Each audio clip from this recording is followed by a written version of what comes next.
Hello मेरे प्यारे बच्चों, कैसे आप? आई होप आप बहुत अच्छे होंगे और अपनी जो तैयारी बहुत अच्छे से कर रहे होंगे। आज हम बात करेंगे उदाहरण नंबर 8 की। इससे पहले हमने उदाहरण नंबर 7 जो है हल कर लिया है। तो चलिए चलते हैं और उदाहरण नंबर 8 जो है हम हल करते हैं। उदाहरण नंबर 8 बहुत अच्छा उदाहरण है, परीक्षा के दृष्टिकोण से भी IMP। तो चलिए उदाहरण नंबर 8 जो हम हल करते हैं। दिखाइए कि 1.272727 डैश डैश दिया है। इसको हम इस प्रकार से भी लिख सकते हैं 1.27। यहाँ पे 2 7 की पुनरावृत्ति हो रही बार बार। इससे पहले वाले उदाहरण नंबर 7 में देखें तो वहां पे 3 की पुनरावृत्ति होती है, तो 3 के ऊपर क्या लगा दिया था? बार। यहाँ पे 2 7 की पुनरावृत्ति हो रही है, तो यहाँ पे 2 7 के ऊपर हमने क्या लगा दिया? बार को P/Q के रूप में व्यक्त किया जा सकता है, जहां P और Q पूर्णांक हैं और Q 0 नहीं है। तो यहाँ पे भी उसने हमसे पूछा है कि जो आपको दिया गया है उसको हम परिमेय संख्या के रूप में बता सकते हैं या नहीं बता सकते हैं। तो चलिए स्टार्ट करते हैं। सबसे पहले हम हल लिखेंगे। क्या लिखेंगे हम? हल। और मानेंगे जो हमें संख्या दी उसको हम क्या कर लेंगे? मान लेंगे। तो यहाँ पे लिखेंगे हम माना x बराबर 1.2727 इस प्रकार से चलता जाएगा और इसको इक्वेशन नंबर क्या नाम दे देना है? हमें 1 नाम दे देना है। अब यहां से जैसे हम आगे बढ़ते हैं, ये उदाहरण नंबर 7 जैसा ही आपका है। अब यहां से हम आगे बढ़ते हैं तो यहां पे हम उदाहरण नंबर अगर 7 की मैं बात करूं तो वहां पे हमारा पद इस प्रकार था x बराबर 0.3333, यानी किसकी पुनरावृत्ति हो रही थी? यहाँ पे 3 की। किसकी पुनरावृत्ति हो रही थी? 3 की पुनरावृत्ति होती है, तो 3 के ऊपर क्या लगा दिया था? बार। यहाँ पे 27 की पुनरावृत्ति हो रही है, यानी 2 7 की पुनरावृत्ति हो रही, तो 27 के ऊपर बार लगा, यानी 2 अंक के ऊपर बार लगा। वहां पे हमने कितने का गुणा किया था इस स्टेप के बाद? 10 का, क्योंकि एक ही अंक की पुनरावृत्ति होती। यहाँ पे 2 अंक की पुनरावृत्ति होती, तो कितने का गुणा करेंगे हम? 100 का। यही बात मैं आपको समझाना चाह रहा हूं कि जितने अंक की पुनरावृत्ति हो उस हिसाब से हमें गुणा करना है। यदि 1 अंक की पुनरावृत्ति हो रही है जैसे 3 3 3, तो हमें 10 का गुणा करना है। और यदि 2 अंक की पुनरावृत्ति हो तो 100 का, यदि 3 अंक की पुनरावृत्ति हो तो 1000 का। तो इस प्रकार से जो है सेकंड स्टेप में आपका गुणा रहेगा। चलिए आगे चलते हैं और क्या लिखेंगे हम? समीकरण। यहां पे लिखेंगे हम समीकरण 1 में, समीकरण 1 के ऐसा लिखेंगे हम, समीकरण 1 के दोनों पक्षों में 100 का गुणा करने पर। तो अब हम क्या कर लेंगे? गुणा कर लेंगे। किसका कर लेंगे? 100 का गुणा कर लेंगे। तो ये वाला पद है ना, इसमें भी 100 का गुणा करेंगे, बराबर से इधर वाले पद में भी 100 का गुणा करेंगे। तो यहाँ पे x में 100 का गुणा करेंगे तो कितना बन जाएगा? ये 100x बन जाएगा। जब यहाँ पे मैं गुणा करूंगा तो यहाँ पे ये जो दशमलव है, क्योंकि 100 है यानी 2 0 हैं, तो 2 अंक के बाद खिसक जाएगा, यहाँ पर इस जगह आ जाएगा। ठीक है, तो ये आपका बन जाएगा। यहाँ पे जब मैं मल्टीप्लाई करूंगा 100 का तो 127.2727 इस प्रकार से चलता जाएगा। ठीक है, यहाँ पे 100 का मैंने गुणा किया, ये 100x बना। यहाँ पे जब मैं गुणा करूंगा 100 का तो ये जो दशमलव है, चूंकि 100 यानी 2 0, तो दशमलव कहाँ खिसक जाएगा? 2 अंक के बाद खिसक जाएगा, तो ये अंक दशमलव यहाँ पे आ जाएगा। तो अब ये कितना बन जाएगा आपका? 127। उसके बाद हो जाएगा आपका 272727।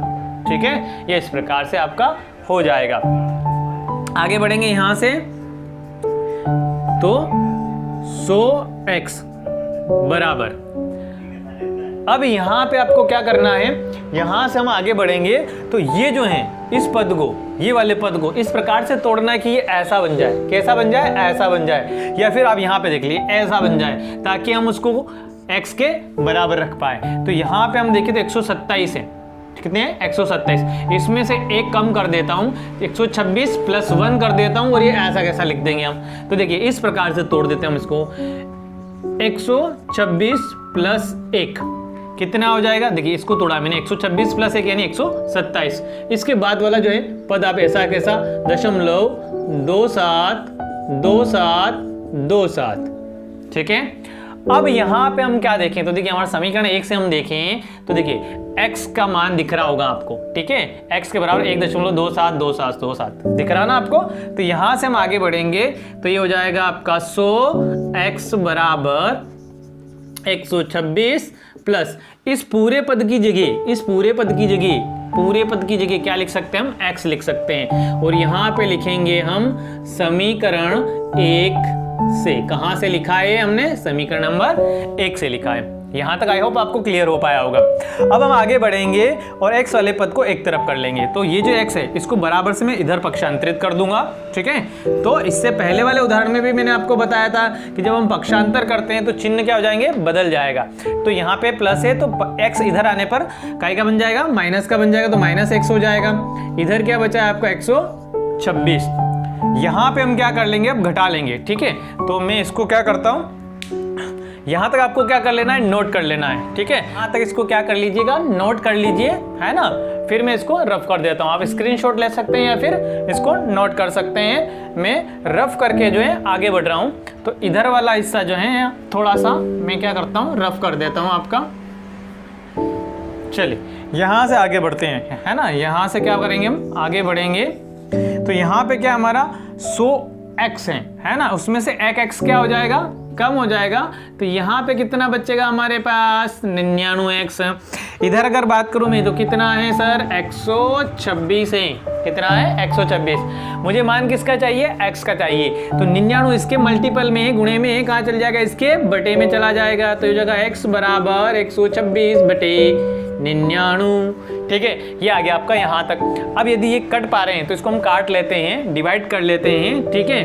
सबसे पहले मैं देख रहा हूँ कि 99 है, यहाँ पे 2 है, उधर 6 है, तो 3 से हम देख लेते हैं, है ना। तो 4 तिया 12, है ना, सॉरी 3 चौक 12 और 3 दूना 6। और यहाँ पे 3 से काटेंगे तो, है ना, 3 तारी 9, 3 तारी 9, है ना, या 33 तिया 99, ऐसा भी आप देख सकते हैं। फिर वापस इसको 3 से काट लेंगे तो 3 एकम 3, फिर एक इधर बजाय 12 हो जाएगा, 3 चौक 12, यहाँ पे भी 3 से काटेंगे तो 11 तिया 33, यानी 3 एकम 3, 3 एकम 3, ठीक है। तो ये आपका हमें क्या प्राप्त हो रहा है, यहाँ पे हम देखें तो ये आपको प्राप्त हो रहा है x की वैल्यू 14/11, ठीक है। यानी हमारा जो ये वाला पद है इसको परिमेय रूप में 14/11 के रूप में हम दर्शा सकते हैं। यह क्या है, एक परिमेय संख्या है, ठीक है। अतः 1.2727 क्या है, एक डेश भी लगा दें आप, एक परिमेय संख्या है। तो इस प्रकार से जो क्वेश्चन है आपका कंप्लीट हो गया है। आई होप आपने क्वेश्चन को अच्छे से समझा होगा, बहुत अच्छे से समझा होगा, आपको अच्छा लगा होगा। यदि कोई डाउट बचता है तो आप कमेंट सेक्शन में ज़रूर बताएं। और यदि आप मेरे यूट्यूब चैनल पे पहली बार आए हैं तो चैनल को सब्सक्राइब कर लें, बेल आइकन को प्रेस कर लें और नोटिफिकेशन चालू कर लें। वीडियो जो बनाने में मेहनत लगती है तो आपको एक लाइक ज़रूर कर देना है। बहुत बहुत धन्यवाद आपका दिन शुभ रहे।